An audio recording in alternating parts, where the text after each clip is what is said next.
Assalamualaikum warahmatullahi wabarakatuh buat sedulurku semuanya.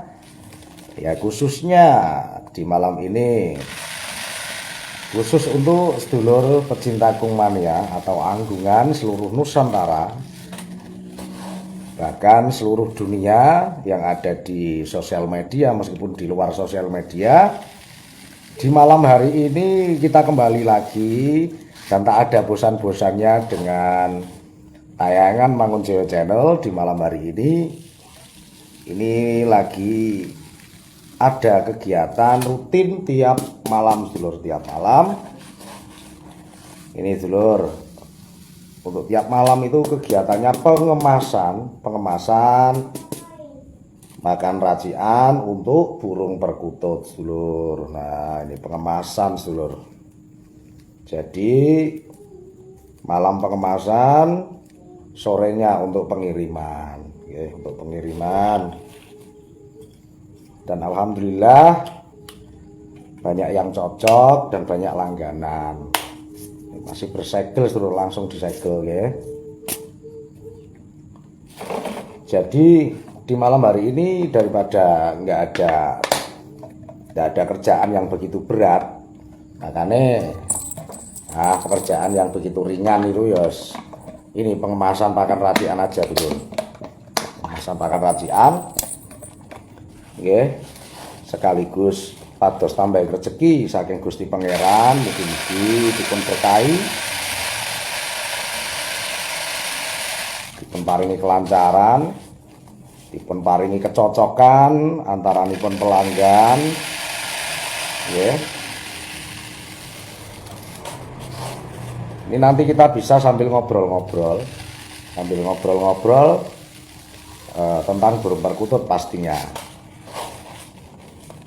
Nah ini gini sedulur. Nah untuk kenapa toh banyak pertanyaan, kenapa toh burung perkutut kok waktu di alam liar itu makanannya itu cuman gabah, terus rumput, bunga rumput atau biji rumput dan sebagainya. Dan setelah kita pelihara, kenapa burung perkutut itu kok harus kita kasih makanan yang enak-enak? Suatu contoh gold coin dan suatu contoh makan racian yang lainnya yang ada di toko-toko. Kenapa toh harus dikasih makanan yang enak-enak gitu? Nah, jadi ini kesimpulannya sedulur. Kesimpulannya, ketika burung perkutut itu di alam liar, burung perkutut itu akan mencari makan sesuai kebutuhannya sedulur, sesuai kebutuhannya. Jadi burung perkutut itu waktu di alam liar itu mencari makanan sesuai kebutuhannya. Jadi ketika di musim dingin, burung perkutut itu pun akan mencari biji-bijian atau makanan yang mengandung yang agak panas dulur, yang agak panas atau bisa menghangatkan tubuhnya, seperti itu. Jadi burung perkutut itu dalam 1 tahun dia itu tidak bisa diwajibkan untuk makan suatu contoh, makan ini biji-biji apa itu terong coka atau bunga rumput, kembang rumput seperti itu. Tidak harus seperti itu. Jadi burung perkutut itu lebih tahu musim dibanding kita. Ketika musim dingin, burung perkutut itu pun akan mencari makanan-makanan yang bisa menghangatkan tubuhnya. Seperti itu dulur. Nah, dan ketika di musim panas, burung perkutut itu pun akan mencari makanan-makanan yang berefek untuk kesegaran tubuhnya. Jadi kita tidak bisa mewajibkan burung perkutut kudu mangan iki panganan sing iki, ya ndak bisa, nggih, ndak bisa. Kita tidak bisa menganjurkan seperti itu. Tapi karena kita itu manusiawi, diberi akal sehat dari Allah Subhanahu wa taala dan diberi salah satu kesempurnaan untuk daya pikir kita, jadi kita semampunya berupaya untuk menyediakan makanan yang mengandung panas dan mengandung segar untuk burung perkutut. Suatu contoh, ketika burung perkutut itu membutuhkan makanan-makanan yang mengandung panas untuk kehangatan tubuhnya, jadi kita pun harus menyediakan makanan yang berefek panas ke tubuhnya, kan seperti itu. Suatu contoh, ketan hitam, jewawut, seperti itu dulu. Millet merah dan millet kuning, seperti itu.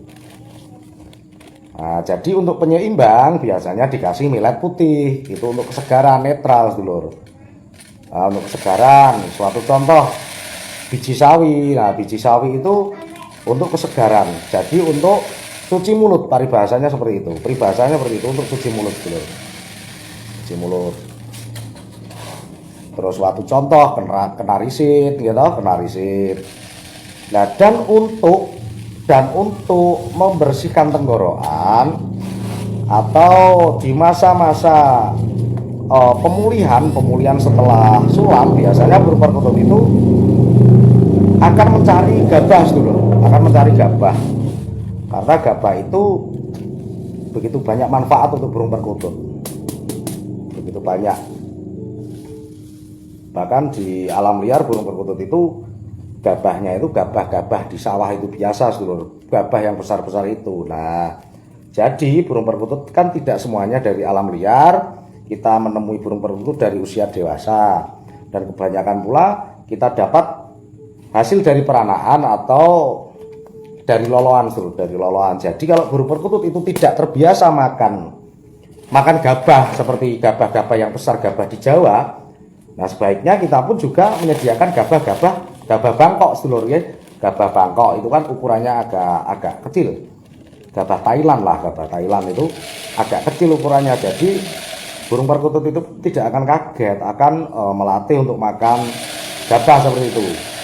Mudah ditelan juga, sedulur, mudah ditelan juga. Nah, jadi nyun sewu ini iseng-iseng. Nah, Mangun Jaya Channel juga membuat makanan racikan burung perkutut. Dan komposisinya itu dari berbagai biji-bijian, Suatu contoh millet putih, millet merah, millet kuning, kenarisit, gitu, ketan hitam, biji sawi, gabah Thailand, jewawut, ya, dan sebagainya. Bahkan Mangun Jaya juga tidak hanya hasil biji-bijian itu saya beli langsung saya kemas, tidak. Dan juga makanan ini saya olah kembali, saya fermentasi kembali dulu. Sebaik mungkin, sebersih mungkin, ya. Sebaik mungkin supaya burung perkutut itu pun akan tercukupi kebutuhannya. Karena di alam liar burung perkutut itu jarang cacingan, jarang cacingan. Tapi juga ada banyak yang cacingan di ketika musim-musim dingin. Tentunya musim dingin, musim-musim di masa-masa musim semi itu biasanya burung perkutut akan terdapat banyak cacingan. Dan kita mengetahui ketika burung perkutut itu terkena cacing itu biasanya ketika kita itu dapat burung perkutut nyuloh atau hasil pikat itu biasanya kalau kita kasih obat cacingnya keluar dulu. Gitu. Nah, jadi Mangun Jaya Channel menyediakan makanan burung perkutut. Itu alhamdulillah dari berbagai saran dari sedulur-sedulur itu saya rangkum jadi satu. Nah, jadi untuk pencegahan bakteri dan pencegahan cacing pada burung perkutut ini, alhamdulillah di ramuan racikan Mangun Jaya ini saya lengkapi, sedulur, jadi supaya burung perkutut kita tetap sehat, ya, tetap sehat. Karena kalau di alam liar itu burung perkutut jarang cacingan.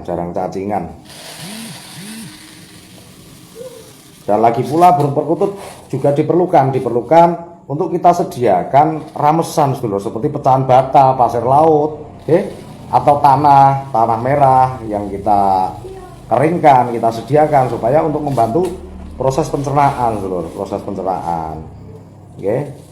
Nah, di kemarin malam di komen waktu di konten Mangun Jaya itu ada pertanyaan, Kang, itu faktornya gimana, Kang, prosesnya kok burung perkutut itu bisa cacingan seperti itu? Nah, ini sekarang saya jawab.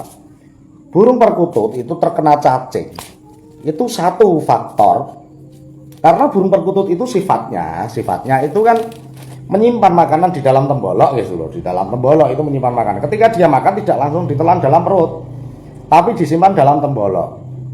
Nah, ketika burung perkutut itu akan mencerna, itu baru diturunkan sedikit demi sedikit. Dan terkadang waktu dicerna itu pun proses pencernaannya agak terganggu. Jadi terkadang membusuk di dalam tembolok. Dia akan membusuk dalam tembolok. Nah, dan kenapa efek ciri-ciri burung perkutut yang terkena seperti itu efeknya biasanya kotorannya itu basah gitu. Kotorannya basah karena serat-seratnya anak Jawane ampase ora iso metu kabeh lur gitu. Jadi cuman airnya hasil minum, keluarnya air paling kotorannya sedikit. Jadi kotoran burung perkutut itu yang wajibnya untuk keluar itu terganggu karena proses pencernaannya kurang maksimal, kurang sehat. Jadi di tembolok ini sebagai sarang bakteri itu loh, sebagai sarang bakteri, dan akhirnya dari bakteri itu pun akan menghasilkan cacing pita yang panjang-panjang. Kalau kita kasih obat cacing biasanya keluarnya kuning. Maka kita juga harus merawat burung perkutut dengan baik, dijaga kesehatannya, lebih baik mencegah daripada mengobati gitu ya. Dan alhamdulillah di Racian Mangunjaya ini terdapat antibakteri dan untuk membasmi cacing di dalam perut burung perkutut. Seperti itu. Makanya terkadang banyak yang tanya, Kang, kenapa waktu itu sebelum saya kasih makanan racian dari Kang Mangun kok kotorannya itu bercair hijau, tapi setelah saya kasih makanannya Kang Mangun kenapa kok tambah berair. Nah, saya tanya kembali, jenis kotorannya berwarna apa? Berair kuning atau berair hijau atau berair agak ada kehitam-hitaman? Dan alhamdulillah jawabannya agak kehitam-hitaman. Airnya bening, kotorannya agak kehitam-hitaman. Nah, itu saya jawab. Dari hasil kotoran yang hitam itu dikarenakan terdorongnya atau keluarnya bakteri-bakteri di dalam tembolok burung perkutut itu keluar.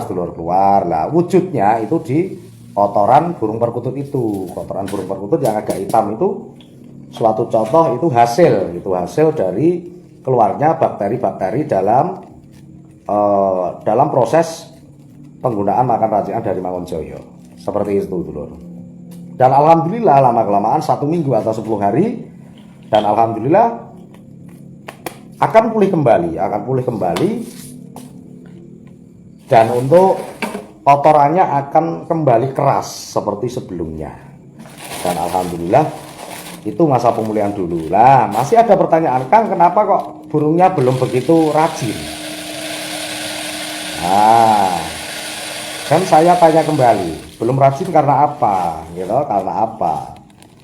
Mungkin lagi musim sulam, ya, musim sulam, atau mungkin ada yang ekornya masih dorong ekor seperti itu. Jadi sifat makanan racian itu tidak ada yang instan gitu, tidak ada yang instan, dan perlahan-lahan insya Allah akan semakin baik. Dan ketika burung perkutut itu akan semakin sehat, insya Allah burung perkutut itu pun akan semakin rajin untuk bunyi atau manggung. Seperti itu dulur. Ya, tutup ngatur, ngoten mawon dulur. Wabillahi taufik wal hidayah, waridho wa inayah. Wassalamualaikum warahmatullahi wabarakatuh.